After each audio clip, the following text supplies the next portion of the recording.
सुप्रभात बच्चों। हिंदी भाग 2 से पाठ 5 पड़ोसी देश नेपाल। पिछली कक्षा में मैंने आपको यह पाठ पढ़ाया था और नेपाल के विषय में थोड़ा सा बताया था। आज थोड़ी सी जानकारी नेपाल के विषय में मैं और दूंगी। उससे पहले आपको मैं यह अभ्यास कार्य करवाऊंगी, तो सभी बच्चे इस अभ्यास कार्य पर ध्यान देंगे। तो सबसे पहले आइए ये चित्र देखते हैं। इस चित्र में देखिए, आपके घर के आसपास कौन कौन सी जगह हैं, इन्हें पहचान कर सही का निशान लगाना है।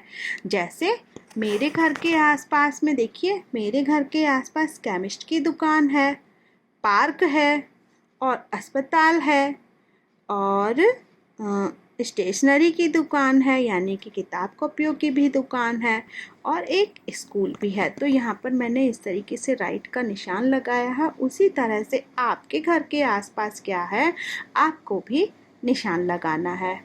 चलिए अगली एक्सरसाइज की तरफ बढ़ते हैं। उससे पहले हम इसका अनमोल वचन जान लेते हैं। देखिए बच्चों, अनमोल वचन, जिसके पास एक अच्छा मित्र दोस्त है उसे किसी दर्पण की आवश्यकता नहीं है। यानी कहने का मतलब ये है, अगर किसी के पास कोई अच्छा मित्र है तो वो उसको दर्पण की आवश्यकता नहीं है, क्योंकि वह मित्र उसका दर्पण है जो उसे अच्छे बुरे का ज्ञान कराता है। चलिए आगे बढ़ते हैं। बच्चों, आप लोगों ने नेपाल के विषय में जाना और थोड़ी सी जानकारी मैं नेपाल के विषय में आपको और बताती हूँ। तो ध्यान दीजिए कि आप लोग ये जानते ही हो कि नेपाल हमारा पड़ोसी देश है और नेपाल की राजधानी काठमांडू है। और एक बात और जानिए कि नेपाल की नदी, जो प्रमुख नदी है वो कोशी नदी है और जो नेपाल का प्रमुख शहर है वो पोखरा है। और नेपाल के प्रधानमंत्री श्रीमान खड़ग प्रसाद ओली हैं और नेपाल के राष्ट्रपति श्रीमती विद्या देवी भंडारी हैं। और नेपाल की अन्य विशेषता, नेपाल की हिंदू और बौद्ध विरासत तथा यहाँ का ठंडा मौसम उसका सशक्त आकर्षण है। यानी कि नेपाल में जो पशुपतिनाथ यानी भगवान शिव का मंदिर है और भगवान बुद्ध की जन्म स्थली जिसका नाम है लुम्बिनी, तो वो वहाँ की विरासत है।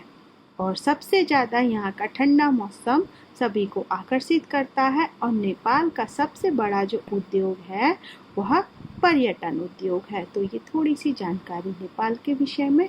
आइए आप आगे की एक्सरसाइज करते हैं, यानी आगे का अभ्यास कार्य करते हैं। सुनना और बोलना। नंबर 1, नीचे दिए गए वाक्य सही हैं या गलत बताइए। बच्चों, यह कार्य मैंने करके रखा हुआ है, आपको सुनना है और समझना है और फिर अपनी बुक में करना है। तो ध्यान दीजिए। क, नेपाल पहाड़ी क्षेत्र है, सही। ख, नेपाल के लोग परिश्रमी होते हैं, सही। ग, नेपाल में अधिक ठंड नहीं पड़ती, ये गलत है बेटा, नेपाल में बहुत ठंड पड़ती है। घ, काठमांडू नेपाल की राजधानी है, बिल्कुल सही। र, नेपाल पशुपतिनाथ का जन्म स्थल है, गलत नहीं, वहाँ तो भगवान गौतम बुद्ध की जन्मस्थली है जिसे हम लुम्बिनी नाम से जानते हैं। नंबर 2, पता कीजिए या कस्तूरी मृग जैसे जानवरों के बारे में जानकारी प्राप्त कीजिए। क्या आप याक पर बैठना पसंद करेंगे? सोचिए और बताइएगा बच्चों, पता करिएगा। दूसरा, सोच कर बताइए भारत और नेपाल की जलवायु में क्या अंतर है, इसको भी आप सोचिएगा।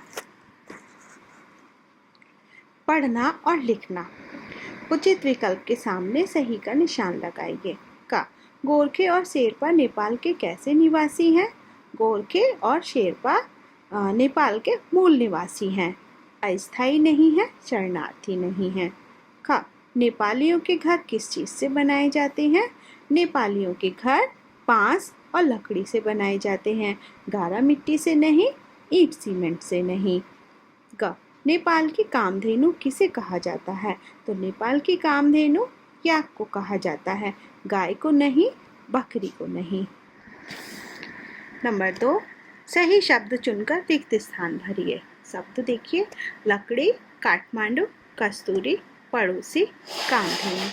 कामधेनु मेरी बुक में लिखा हुआ नहीं था, इसीलिए मैंने यह पेंसिल से लिखा है। अगर आपकी बुक में इस तरह से है तो आप भी लिख लीजिएगा। क, नेपाल हमारा पड़ोसी देश है, यानी यहाँ पर पड़ोसी आएगा। नेपालियों के घर बांस और लकड़ी के बने होते हैं, यहाँ पर लकड़ी आएगा। याक को नेपाल की कामधेनु कहते हैं, यहाँ पर याक के लिए हम कामधेनु लिखेंगे। नेपाल की राजधानी काठमांडू है, तो यहाँ पर काठमांडू आएगा।